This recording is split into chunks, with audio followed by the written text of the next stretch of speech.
बिस्मिल्लाहिर्रहमानिर्रहीम। छठी किस्म के जहाँ पर गुस्ल जनाबत करना ज़रूरी है वो ये कि जनाबत की हालत में उन 4 आयात का पढ़ना हराम है जिनमें सजदा वाजिब है, और वो 4 आयतें ये हैं। पहली ये कि कुरान का 32वां सूरह सजदा की आयत नंबर 15 है। दूसरी ये कि कुरान का 41वां सूरह फुस्सिलत यानी हा मीम सजदा की आयत नंबर 37 है। तीसरी सूरत सूरह वन नजम की आखिरी आयत, और चौथी और आखिरी सूरत सूरह अलग की आखिरी आयत। ये थी 4 आयत के जिनमें सजदा करना वाजिब है। मुजनब शख्स नजिस हालत में इनको नहीं पढ़ सकता, लिहाजा पहले गुस्ल जनाबत करेगा फिर जायज़ हो जाएगा पढ़ना। लेकिन यहाँ पर आयतुल सिस्तानी फरमाते हैं कि ये जो ऊपर सूरतें बयान की गई हैं कि जिन आयात में सजदा वाजिब है, एहतियात मुस्तहब है कि इन चारों सूरतों की दूसरी आयात को भी कि जिनमें सजदा वाजिब नहीं है हालत जनाबत में न पढ़ी जाए। तो यहाँ तक तो हमने बता दिया कि मुजनब शख्स पर कौन सी चीज़ें हालत जनाबत में हराम हैं। तो इन 6 किस्मों का हमने तफसील से बयान किया है। अगर इंसान अपनी इबादत को दुरुस्त रखना चाहता है तो इन 6 किस्मों पर अमल करे। अब इसके अलावा इस हवाले से और भी अहकाम आपको बयान किए देता हूँ ताकि आप मोमिनीन और मोमिनात अमल कर सकें, ताकि एक मुसलमान को मालूम हो। अब सवाल यह है कि मुजनब शख्स पर खा मर्द हो या औरत हालत जनाबत में कौन सी चीज़ें मकरूह हैं। जवाब किताब फ़िक़्ह अहले बैत अलैहिमुस्सलाम और मिनहाज सालिहीन में लिखते हैं कि 9 चीज़ें जनाबत की हालत में यानी मुजनब शख्स के लिए 9 चीज़ें मकरूह हैं।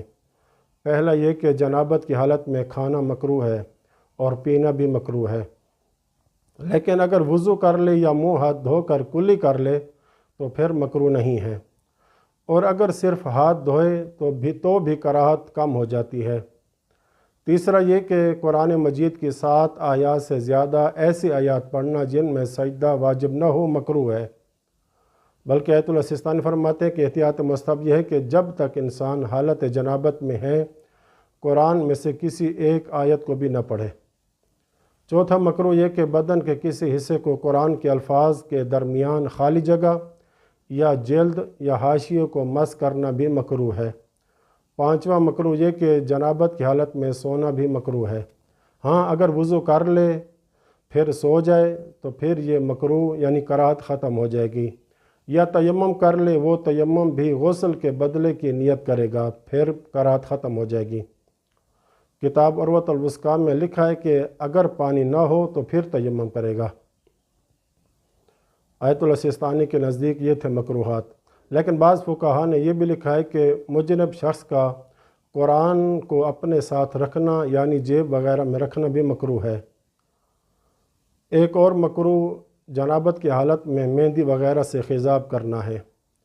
8वां मकरूह बदन पर तेल और करीम वगैरह मलना है। 9वां मकरूह एहतलाम के बाद जिमा करना है। तो ये हैं मकरूहात। आखिरी बात यह कि ज़िक्र किया था कि जनाबत वाला शख्स मस्जिद में दाखिल नहीं हो सकता।